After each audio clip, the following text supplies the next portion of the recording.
ठीक है जी, ये स्पेशल केस में था हमारे पास में। चलें आगे। देखो जी, आगे बढ़ते हैं अपने पास कैपिटल गेन में, और कुछ और चीजें देखते हैं स्पेशल केस के अंदर। हाँ जी, आप ना हेडिंग लिखिएगा,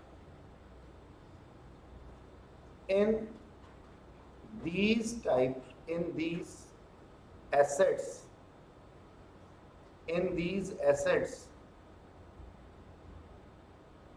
FMV of 2001-2 shall not applied even if asset purchased prior to 2001-2।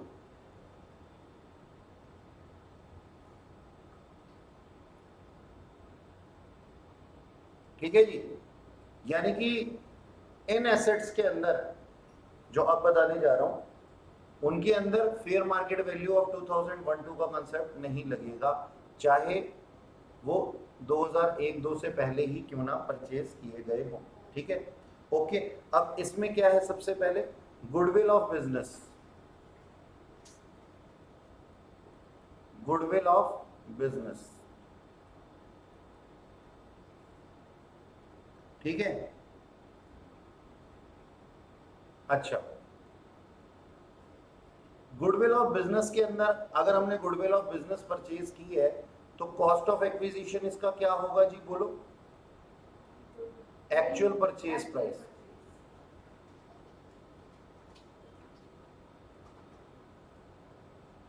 And cost of improvement shall be ignored।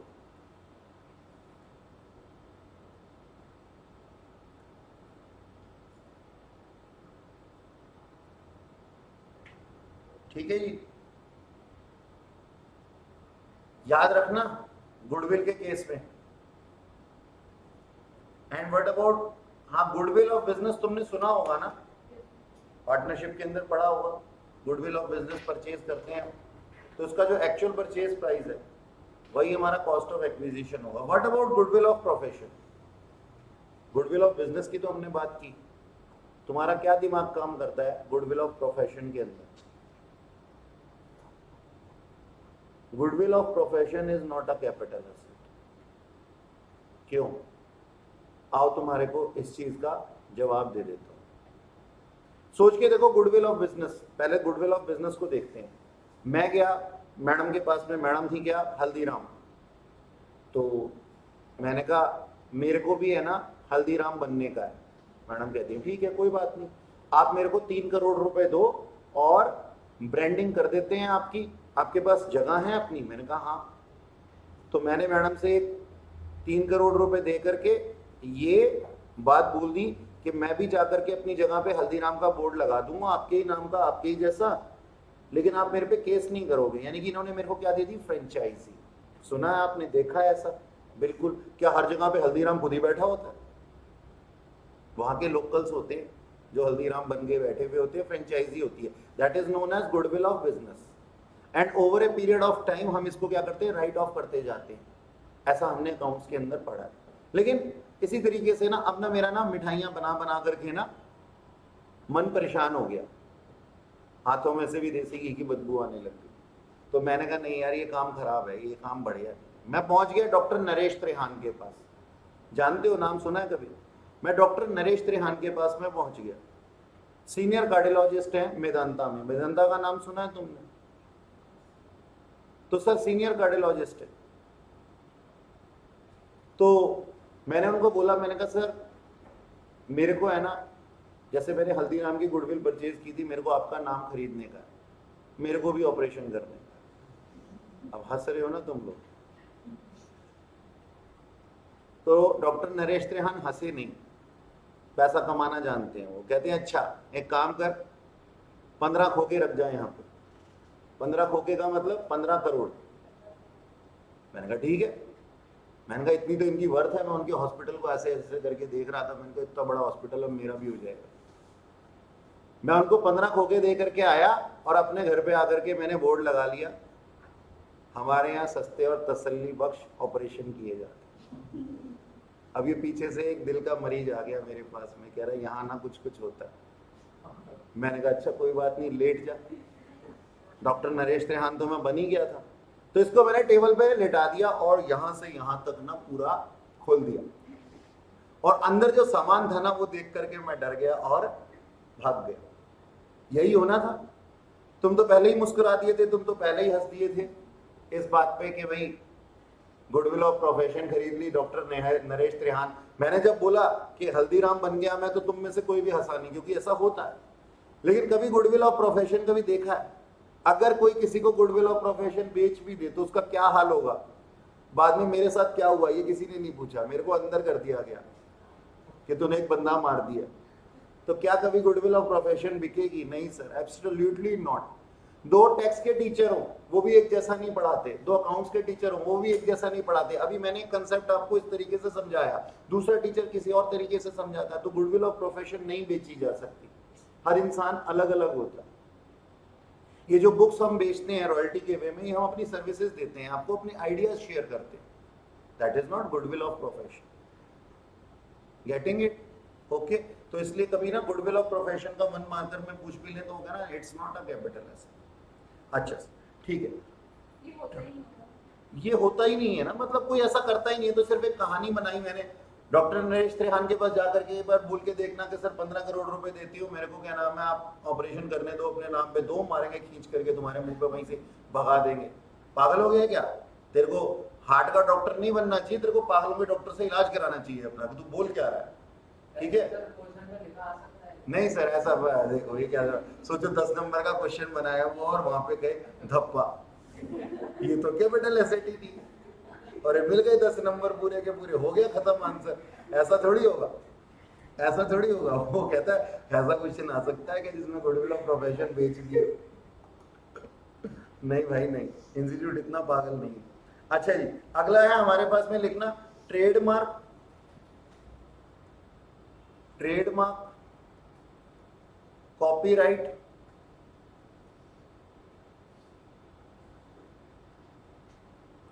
ठीक है, और अपने पास में होते हैं टेनेंसी राइट।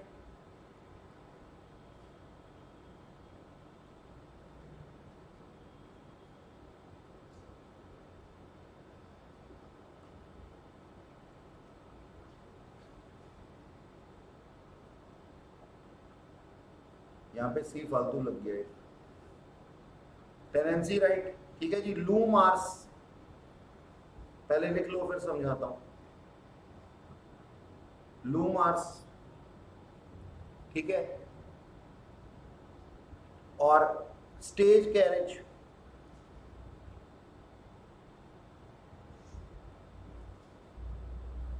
परमिट,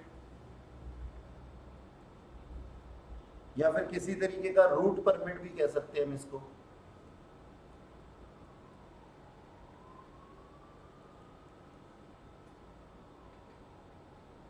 ठीक है, राइट टू मैन्युफैक्चर,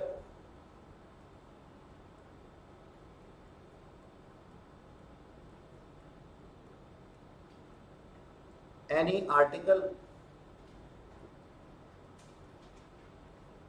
और थिंग्स। इन सबके ही केस में सर कॉस्ट ऑफ एक्विजिशन क्या होगा? Actual purchase price.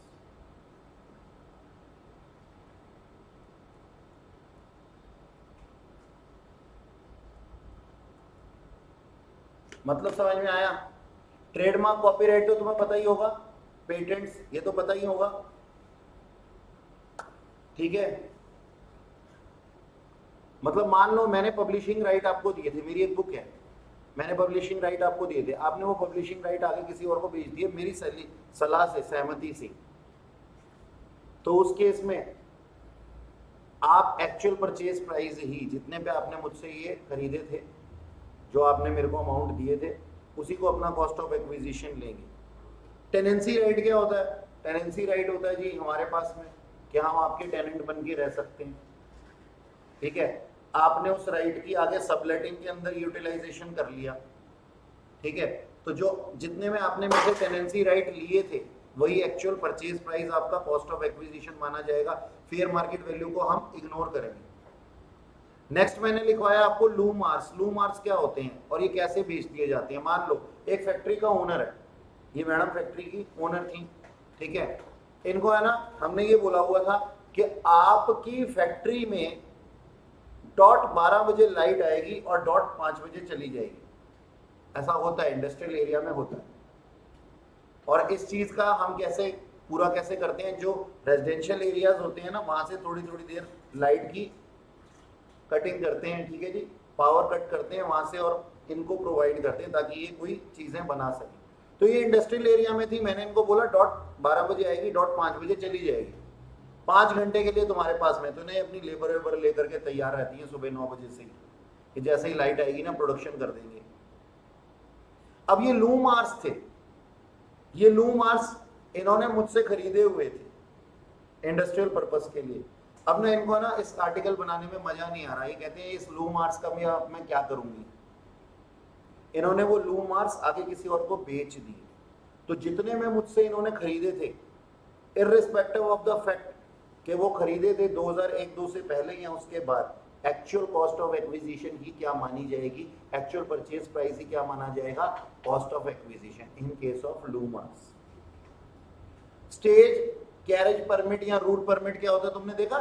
बसेस चलती हैं, प्राइवेट ऑपरेटर्स होते हैं, प्राइवेट ऑपरेटर है, बसेस चलाते हैं यहाँ से वहां। जैसे तुमने ये रिक्शा वाले देखे होंगे, रिक्शा मतलब ऑटो रिक्शा नहीं, ये अपना ग्रामीण सेवा वाले देखे हैं, वो 4 व्हीलर्स लेकर के चल रहे होते हैं, व्हाइट कलर की मिनी कैब सी होती है उनके पास में।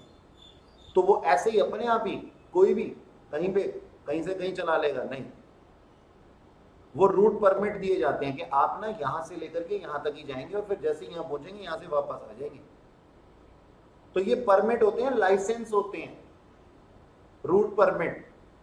अब ना ऑटो वाले को ना मजा नहीं आ रहा, उस व्हीकल वाले को मजा नहीं आ रहा है इस काम को करने में, कहते छोड़ो यार कुछ और काम करेंगे। तो उसने ना ये स्टेज परमिट, रूट परमिट या लाइसेंस उस जगह से उस जगह पे चलाने का सरकार से खरीदा था। तो ये चाहे कितने में भी खरीदा हो वही उसकी एक्चुअल परचेज प्राइस मानी जाएगी, इररिस्पेक्टिव ऑफ द फैक्ट कि उसने 2001-2 से पहले खरीदा था, फेयर मार्केट वैल्यू उसकी एप्लीकेबल हो रही है या नहीं हो रही। बात समझ में आई? ऊपर लिखा क्या है? इन केसेस में 2001-2 से पहले भी अगर खरीदा हुआ हो तब भी हम एफएमवी को इग्नोर करते हैं और एक्चुअल परचेज प्राइस ही जो है वो क्या नाम है, कॉस्ट ऑफ एक्विजिशन मानी जाती है। अगला लिखा हुआ right to manufacture any article और थिंग्स। किसी सामान को बनाने का कोई एक विशेष तरीके का सामान, जैसे मान लो हर बंदा नहीं बना सकता, एग्जांपल ले लेता हूं, जैसे गैस सिलेंडर होता है, तुमने कभी बनाया? कभी किसी फैक्ट्री में बनता हुआ देखा? नहीं, ये स्पेसिफिक पर्सन नहीं होते। या फिर कोई ऐसी चीज, तो कोई ऐसा आर्टिकल है जो कि सब नहीं बना सकते लेकिन उसके मैन्युफैक्चरिंग राइट एक पर्सन के पास में, उसने एक्चुअली परचेज किए थे कब? 1998 में, इसको 5 लाख रुपए दे करके। अब इसकी फेयर मार्केट वैल्यू 2001-2 में 8 लाख दी हुई है। इसको उसने 2015-16 में इस राइट को बेच दिया क्योंकि अब ये काम नहीं करना चाहता था, कोई और काम करना चाहता था। तो उसकी कॉस्ट ऑफ एक्विजिशन कितनी लेंगे? 5 लाख या 8 lakh? 5 lakh actual purchase price. So these are the capital assets. मैंने कहा था ना, प्रॉमिस किया था ना तुम्हारे को कि कैपिटल एसेट्स की डेफिनेशन जो तुम्हें पता है उससे बढ़िया डेफिनेशन तुम्हें पता लगेगी। ये सारे कैपिटल एसेट्स हैं। लूम आर्स कैपिटल एसेट है, टेनेंसी राइट, ये सारी चीजें कैपिटल एसेट है। क्या तुम्हें पता थी?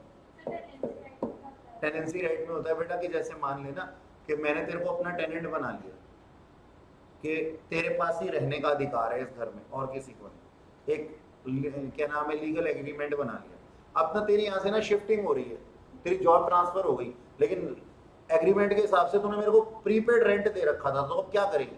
तो तूने अपनी ना फ्रेंड को, उसको हाउस प्रॉपर्टी को सबलेट कर दिया लेकिन वो नहीं रह सकती अगर रेंट एग्रीमेंट उसके बाद, मतलब ये रेंट एग्रीमेंट तूने आगे ट्रांसफर कर दिया, तो जितने का परचेज किया था ना तूने मेरे से, यानी कि मेरे से जितने टाइम का बनाया था, जो पैसे तूने दिए थे, वही कॉस्ट ऑफ एक्विजिशन थे।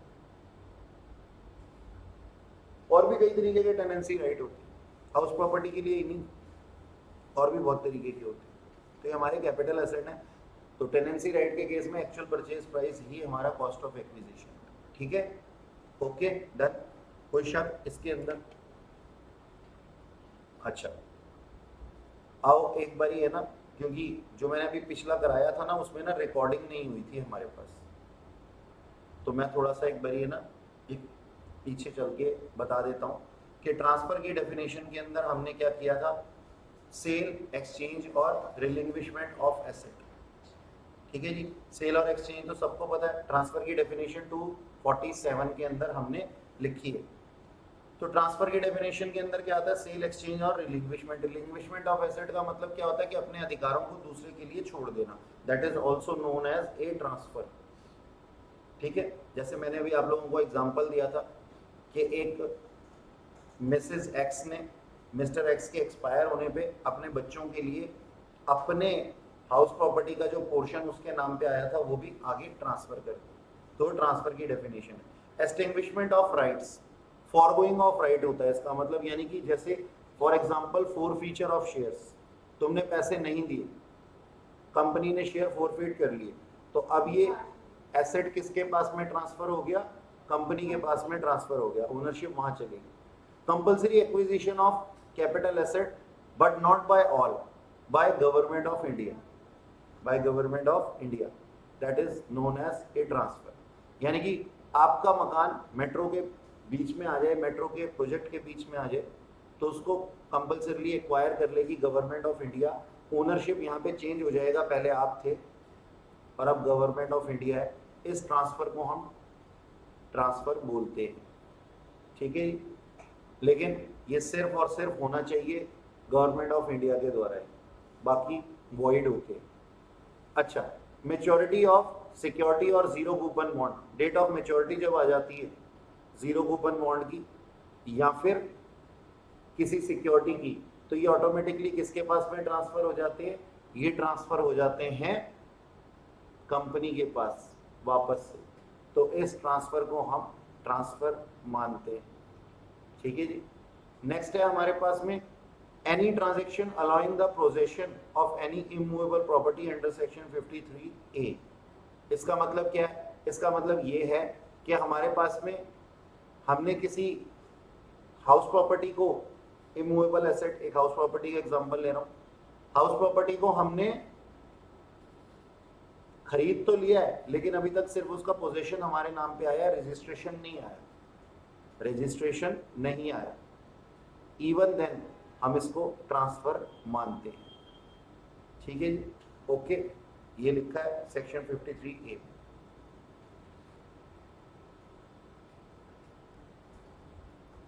देखो जी, लिखो सेक्शन 55, कॉस्ट ऑफ एक्विजिशन हमने देख लिया था, कॉस्ट ऑफ इम्प्रूवमेंट। अब कॉस्ट ऑफ इम्प्रूवमेंट के अंदर हमने क्या देखा था सर, कॉस्ट ऑफ इम्प्रूवमेंट क्या है, हम कॉस्ट ऑफ इम्प्रूवमेंट को माइनस करते हैं अपने कॉस्ट ऑफ एक्विजिशन के बाद में, जनरल रूल ये है। लेकिन इन केस ऑफ, अब हमारे पास ना कुछ स्पेसिफिक एसेट है, स्पेशल एसेट्स, स्पेशल एसेट्स है, इसके अंदर हमारे पास में कॉस्ट ऑफ एक्विजिशन क्या होती है, निल होती है।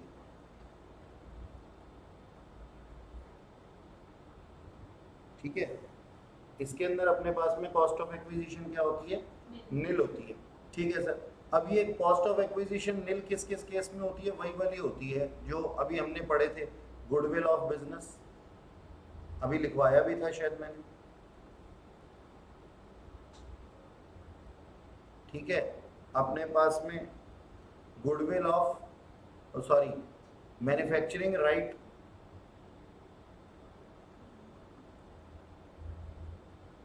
ऑफ एनी थिंग्स और articles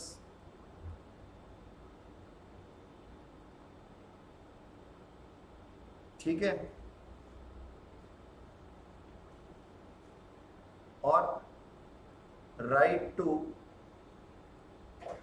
carry on any business और profession.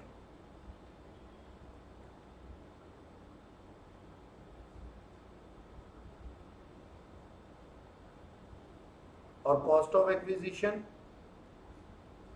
Prior to cost of improvement prior to 2001 इसको इग्नोर करना है सर।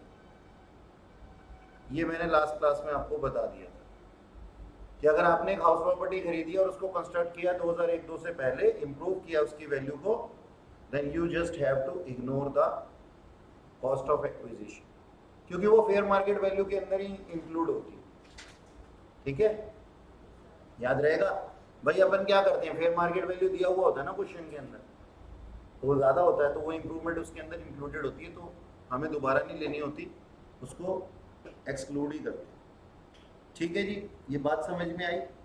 ओके, अच्छा अब आ जाओ जी, अब पढ़ते हैं अपने पास में स्पेशल केसेस।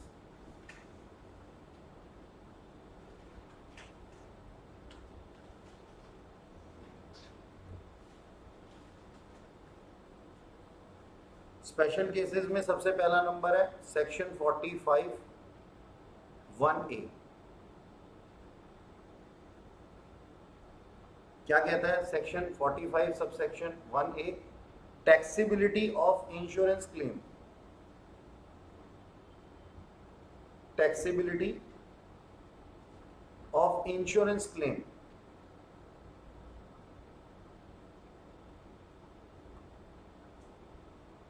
इंश्योरेंस क्लेम की टैक्सेबिलिटी, ठीक है जी, in respect of capital asset.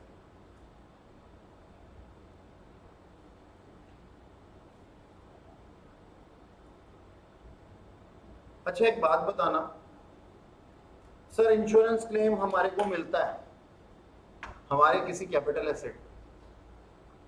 मान लो हमारी एक गाड़ी है, उसका छोटा सा कोई एक्सीडेंट हो गया और इंश्योरेंस में हमने गाड़ी दे दी, ठीक है, और ये ठीक होकर के आ गई, तो क्या मैं इसकी बात कर रहा हूं? नहीं, ये इंश्योरेंस क्लेम नहीं होता। जब मैं कैपिटल गेन के अंदर लाता हूं ना, तो एक बात याद रखना, फिर मैं इसका एग्जांपल लेना चाहता हूं। क्या एग्जांपल लेना चाहता हूं मैं? सर मेरे पास में एक हाउस प्रॉपर्टी थी और ये बिल्डिंग बिल्कुल तहस नहस हो गई, डिस्ट्रॉय हो गई, fire, earthquake, tsunami, flood, riots, war, इस वजह से डिस्ट्रॉय हो गई बिल्कुल। यहाँ पे दुश्मन देश ने बम गिराया और ये बिल्कुल ऐसे होगी फ्लैट सरफेस, बिल्डिंग बिल्कुल खत्म। इंश्योरेंस कंपनी मेरे को इंश्योरेंस क्लेम देती है, इसका मतलब उसने मेरी ये टूटी हुई बिल्डिंग खरीद ली है। तो ये कैपिटल गेन कैसे है, ये बात समझ में आई? जब इंश्योरेंस कंपनी डिस्ट्रक्शन के लिए, डिस्ट्रक्शन ऑफ कैपिटल एसेट के लिए कोई इंश्योरेंस क्लेम देती है, अब ये मत सोचने लग जाना सर वो ज्यादा होगा या कम होगा, वो बात की बात है, क्योंकि कैपिटल गेन जहाँ है वहां पे कैपिटल लॉस भी तो हो सकता है, तो भावनाओं में मत बह जाना। तो मैं क्या कह रहा हूँ, इंश्योरेंस कंपनी हमें कंपनसेशन देती है। कब देती है कंपनसेशन? जब सर वो बिल्कुल डिस्ट्रक्ट हो जाता है कैपिटल एसेट, डिस्ट्रक्शन हो जाती है। जब डिस्ट्रक्शन हो जाती है तो वो हमें इंश्योरेंस क्लेम देती है, और जो इंश्योरेंस क्लेम हमें देती है अगर उसकी वैल्यू उस कैपिटल एसेट की वैल्यू से ज़्यादा है तो हमारे को क्या आ जाता है सर? कैपिटल गेन आ जाता है। ये बात समझ में आई? और कोई भी कैपिटल एसेट जब इंश्योरेंस क्लेम उसका मिल जाता है तो इसका मतलब होता है कि आज से उसका अधिकार ट्रांसफर हो चुका है। किसके पास में? इंश्योरेंस कंपनी के पास। जस्ट लाइक इंश्योरेंस कंपनी ने इसको खरीद लिया है हमसे। तो सबसे पहले डिस्ट्रक्टेड कैपिटल एसेट है? हाँ सर है। क्या कोई कंसिडरेशन मिला है? हाँ सर मिली है।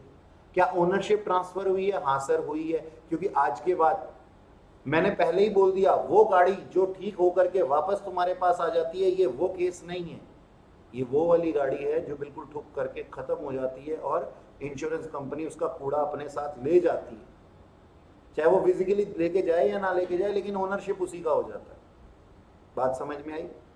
तो मैं उस केस की बात कर रहा हूं। ठीक है सर, तो लिखना जरा applicability, applicability of section 45 subsection 1A। हाँ जी लिखना बच्चों, कोई बात नहीं, लिखना जरा एप्लीकेबिलिटी। मैं नहीं लिखूंगा, केवल आप ही लिखेंगे।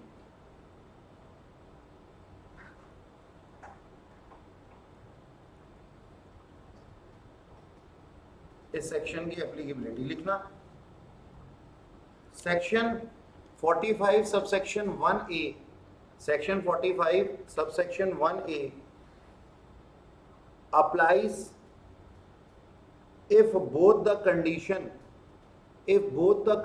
given below, if both the condition given below are satisfied.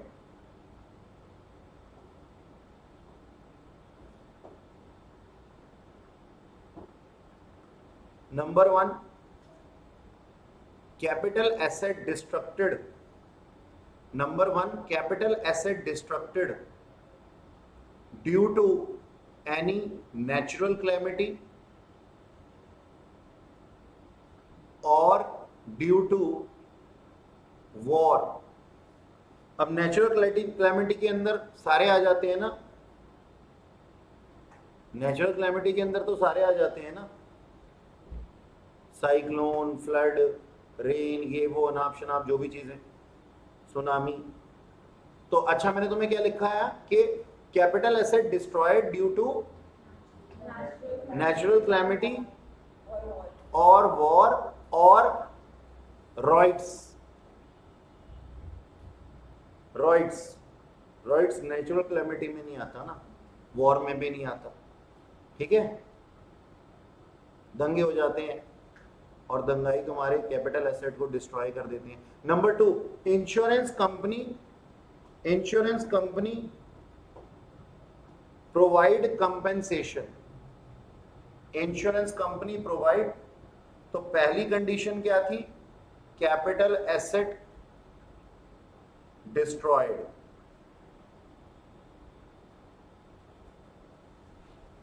Number 2, compensation received.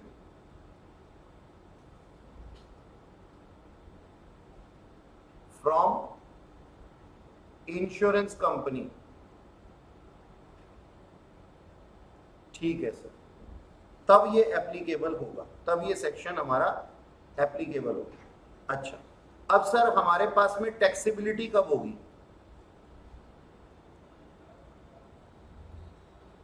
Taxable होगा ये in the year in which first instalment ऐसे लिखने की बजाय हम लिखते हैं इन विच कंपेंसेशन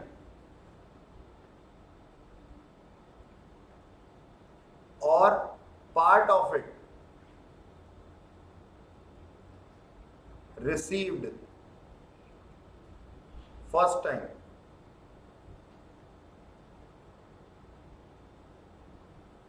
अब एक लाइन और लिखना, in case of partial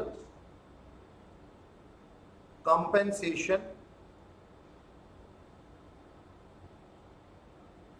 full amount become taxable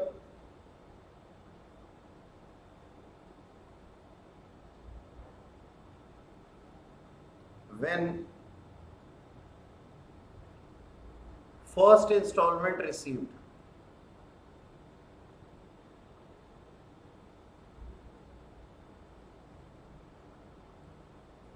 ठीक है सर, ये क्या लिखवा दिया आपने, तो बड़ी नाइंसाफी। अब है तो है, मैं क्या करूं। इसका मतलब समझ में आया? इंश्योरेंस कंपनी ने बोला मैं तुम्हें इस डिस्ट्रक्शन के लिए 7 करोड़ दूंगी और 25,000 रुपए फर्स्ट इंस्टॉलमेंट में दे दिए। तो जिस साल आपने 25,000 रिसीव किए हैं उस साल 7 करोड़ आपके हाथ में टैक्सेबल हो जाएगा। या अल्लाह, ये क्या कह रहे हो सर? मिले तो सिर्फ 25,000 है, टैक्स लगेगा 7 करोड़ पे। हाँ जी, the amount of compensation become taxable in the year in which you received even if a single penny। ये रूल है। मजा आया?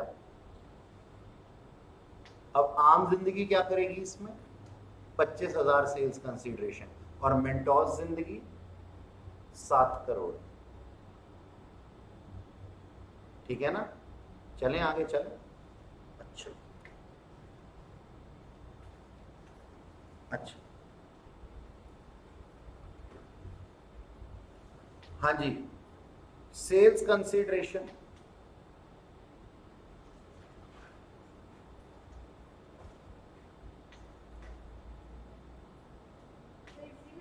हाँ इसी में ही है, अभी सेक्शन खत्म थोड़ी हुआ। The value of money, the value of money oblique fair market value of similar asset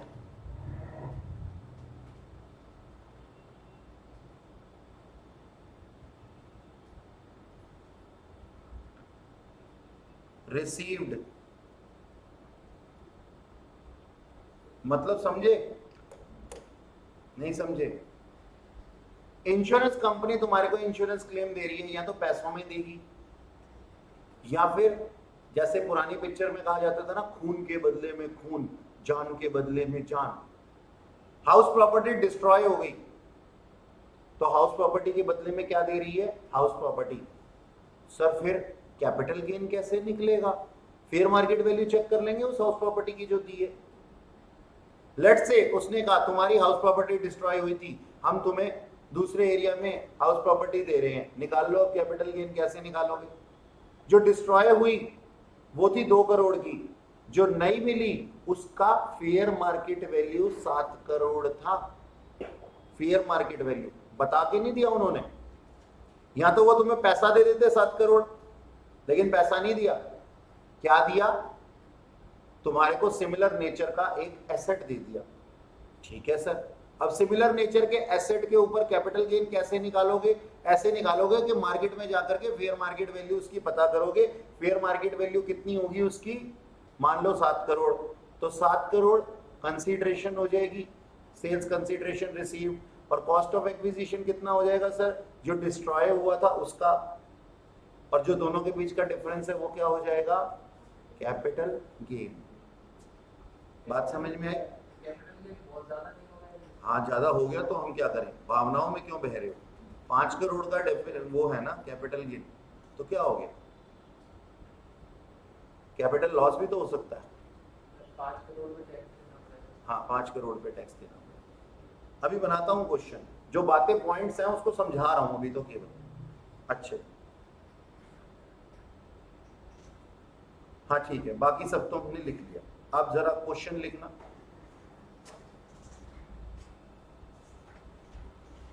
mister X purchase house property for rupees, कितने का करवाऊं? बोलो 5 lakh. House property rupees 5 lakh as on 1/4/1992। समझ में आ गया कि मैं क्या करना चाह रहा हूं? Fair market value of 2012 is rupees 12 lakh. he constructed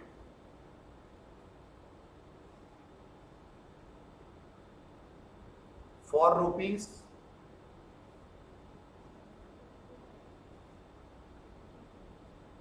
2 lakh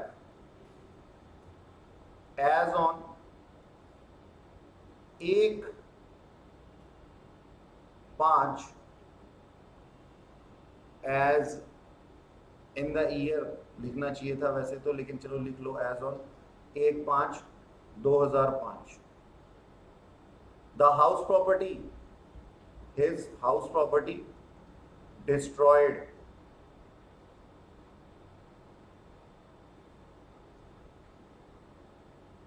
in the year 2016-17.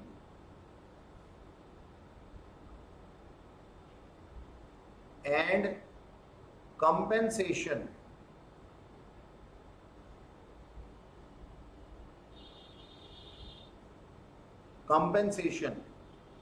were as follows.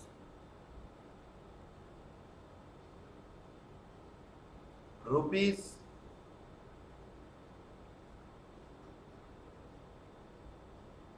70 lakhs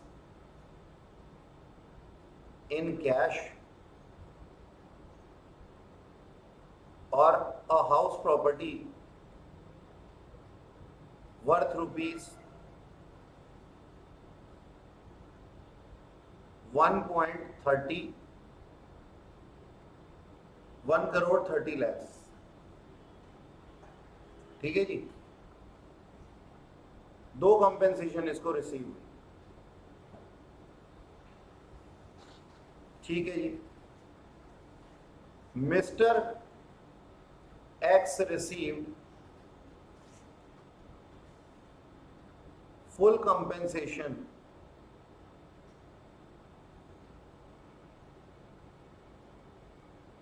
in the year 1920. मजा आया? चले करें इस क्वेश्चन को रूल्स रेगुलेशन के हिसाब से. सबसे पहले मेरा आप लोगों से सवाल, क्या ये कैपिटल एसेट है? हाँ जी, हाउस प्रॉपर्टी कैपिटल एसेट होती है सर. क्या इसके ऊपर सेक्शन 45 सब सेक्शन 1A लगेगा? हाँ सर लगेगा. हाउस प्रॉपर्टी थी जो कि डिस्ट्रॉय हुई थी और कंपेंसेशन रिसीव हुआ. ठीक है सर. इसका पीरियड ऑफ होल्डिंग कब से कब तक है?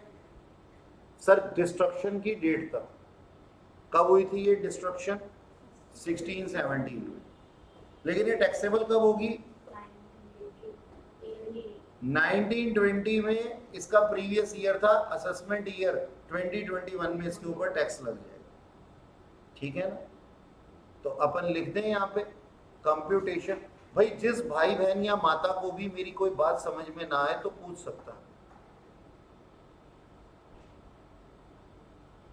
खैर ठीक है. लड़के तो तुम्हारे भाई और हम बहनें और माताएं हैं. हाँ अच्छा, अब इसकी ज्यादा व्याख्या नहीं करेंगे. भाई माता हम किसी को भी कह सकते हैं, बाप जनरली एक ही होता है. तो बाप नहीं बनाते किसी को, क्योंकि एक अधिकार एक अथॉरिटी की बात आ जाती है, वरना फिर सामने वाले को कहते हैं ना हमने तेरे को अपना बाप थोड़ी बना रखा है. कहने का मतलब है तेरा सारा ऑर्डर फॉलो करूंगा तो. लेकिन माँ क्या होती है? माँ किसी को भी बनाया जा सकता है, उसका हर ऑर्डर फॉलो करने में भी एक प्रेम होता है. इसलिए माँ सबको कह देते हैं हम, बाप किसी को नहीं कहते, क्योंकि वहां पे अथॉरिटी आ जाती है. अच्छा चलो बढ़ते हैं. अच्छा जी, लिखे sir computation of income from capital gain.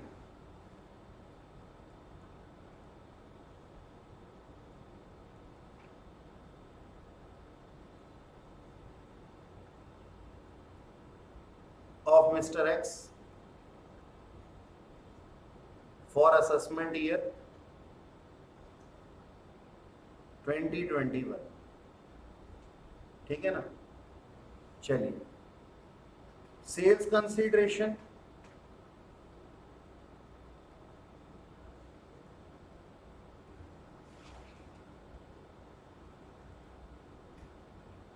जी, कितनी थी सेल्स कंसिडरेशन जरा बता दो मेरे को।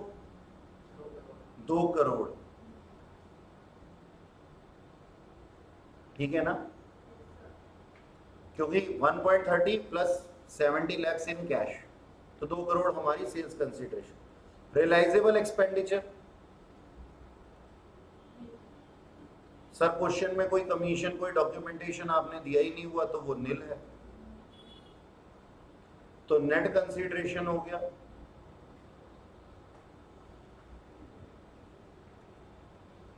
सर 2 करोड़ माइनस, अब इधर देखना, indexed cost of acquisition, indexed number लगेगा क्योंकि पीरियड ऑफ होल्डिंग कितने महीने से ज्यादा है बोलो। 24 बाबूजी, 24 हाउस प्रॉपर्टी थी ये। देखो है तो 24 से भी ज्यादा और 36 से भी ज्यादा है, तो लॉन्ग टर्म ही इंडेक्सेशन लगेगा ही लगेगा, लेकिन आंसर तो ठीक दो कि हाउस प्रॉपर्टी के केस में 24 देखते हैं अपन। अच्छा जी, तो इंडेक्स्ड कॉस्ट ऑफ एक्विजिशन हमने लिखा। अब हमने इसको कितने का परचेज किया था, सर हमने तो इसको परचेज किया था 5 लाख का, लेकिन फेयर मार्केट वैल्यू दी हुई थी 12 lakh. Which one is higher, sir fair market value, तो हम क्या कर देंगे 12 लाख रुपए लेंगे, ठीक है सर 12 लाख रुपए, और CII सेल ईयर का ऊपर आ जाएगा और परचेज ईयर का नीचे आ जाएगा। बोलो जी सेल ईयर कौन सा था, क्वेश्चन ये देखो, सेल ईयर कौन सा वाला था, बिल्कुल सही जवाब 16-17। बात समझ में आई। जिस साल कंपेंसेशन क्लेम एडमिट हुआ है या एसेट डिस्ट्रॉय हुआ है उसको हम सेल ईयर मानेंगे, ना कि जब हमें कंपेंसेशन रिसीव हुई है। भाई दो चीजें होती है ना, अरे मुंडी ऊपर करो ना एक बार यार, दो चीजें होती है ना, मैंने तुमसे वादा किया और फिर उस वादे को पूरा किया। वादा कब किया था इंश्योरेंस कंपनी ने, 16-17 में किया होगा, और कैपिटल एसेट वैसे ट्रांसफर भी तभी हुआ होगा जब डिस्ट्रॉय हुआ होगा, हमारी फाइल आगे पहुंची होगी। वो तो फाइल के जवाब आया है कब, 19-20 में एज अ कंपेंसेशन। तो पीरियड ऑफ होल्डिंग अगर कोई तुमसे पूछे तो कब से कब तक है सर, 1/4/1992 से लेकर के 16-17 तक, मत कह देना 19-20 तक, वरना कांड हो जाएगा क्वेश्चन का। और ऊपर तुमने CII गलत ले लिया, यहाँ पे इंडेक्स्ड वैल्यू ऑफ एक्विजिशन यहां गलत ले ली, ये गलत आएगा, नीचे तक सब कुछ गलत आ जाएगा। और फिर हम क्या पूछते हैं अपने टीचर से, सर स्टेप्स के मार्क्स मिलते हैं क्या? टीचर कहेगा हाँ बेटा, जो क्वेश्चन में गिवन था 2 करोड़, इस स्टेप के मार्क्स 0, इस स्टेप के मार्क्स सर 0, नेट कंसीडरेशन लिखने के मार्क्स 0, क्योंकि नालायकों वो पूछना ही यही चाहता था तुमसे। तो इसमें कितने मार्क्स मिलेंगे स्टेप्स के? सर डांस इंडिया डांस थोड़ी ना चल रहा है ये, जो तुम्हें स्टेप्स के मार्क्स चाहिए, और वो भी इतने घटिया स्टेप्स रखने के। जो स्टेप सही रखना था वो तो तुमने खराब कर दिया, ठीक है नहीं? तो ऊपर कौन सा ईयर लिख दूं सर, 16-17, और इसका CII क्या था 264, और नीचे 2001-2 का 100, 31,68,000। और कॉस्ट ऑफ इंप्रूवमेंट देखो, you should be thankful to me कि यहाँ पे मैंने 2001-2 से पहले का इंप्रूवमेंट नहीं रखा। तो सर क्या हो जाता अगर आप रख भी देते, तो हमें तो याद है, हम तो उसको इग्नोर कर देते, है ना? अच्छा, तो कितने का था इंप्रूवमेंट? 5 लाख का था, 2 लाख का था यार, झूठ झूठ बोल देते हो तुम भी। 2 लाख का था, सेल 264, और कंस्ट्रक्शन कब हुई थी?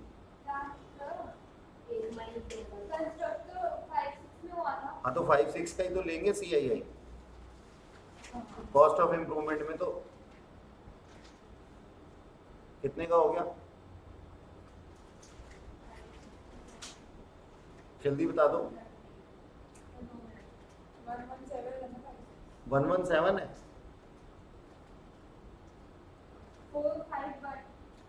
4,51,282,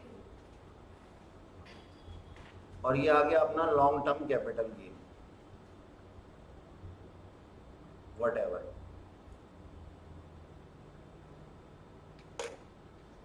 ठीक है जी। अब एक काम करना, आज घर जाके बस आज की कक्षा को यहीं समाप्त कर रहा हूं। आज एक काम कर लेना, घर जाके जितनी भी चीजें लिखी है ना उसको रिवाइज कर लेना जब से ये चैप्टर शुरू हुआ था, वरना कौन सा पॉइंट कहां से उठा के पूछ लेंगे ना क्वेश्चन में, उनका भरोसा नहीं है। और उनका क्या, मेरा ही भरोसा नहीं है। यहाँ पे क्वेश्चन मैं ही बनाऊंगा, तो मुझ पे भरोसा मत करना कि सर इजी क्वेश्चन बनाएंगे। ये सारे पॉइंट्स को मिला करके ना एक क्वेश्चन बना दूंगा और बम डाल दूंगा तुम्हारे सिर पे नेक्स्ट क्लास में। और मैं ना, सुन लो, बड़ी जल्दी है बैग समेटने की, सरकारी स्कूल के बच्चे बन जाते हो। मैं ना बड़ा ठंडा करके खाने वालों में से हूं। मैं तुम्हें मौका दूंगा कि तुम भूलो। 2-3 दिन बाद एक कंसेप्ट एक क्लास में पढ़ाया, उसका क्वेश्चन, उस क्वेश्चन को, उस पॉइंट को जो उठाऊंगा वो तीसरी या चौथी क्लास के अंदर, तब तक वो चीज भूल चुके होते हैं अगर रिवाइज ना की तो। रिवाइज अपन करते ही नहीं, अपन तो बैग जाके फेंक देते हैं। मम्मी पापा को कहते हैं लो खाना तो। अब तुम फाउंडेशन के बच्चे नहीं हो, याद रखो। और इंटर का बच्चा 12-12 घंटे बिना किसी हिलडुल के एक जगह बैठ करके सिर्फ दाना पानी के ब्रेक पे पढ़ता है। नहीं तो जा करके कोई लाइब्रेरीज अगर हो ना, वहां जाके देखना। नहीं तो कड़कड़डुम्बा चले जाओ, लक्ष्मी नगर के पास जो है वहां पे अपनी लाइब्रेरी, सीए की लाइब्रेरी है, वहां जाके देखो बच्चे कैसे पढ़ रहे होते हैं। ठीक है, पढ़ाई करना शुरू कर दो घर में। अगर घर में एकांत नहीं है तो लाइब्रेरी ज्वाइन कर लो, लेकिन पढ़ना शुरू कर दो। धन्यवाद।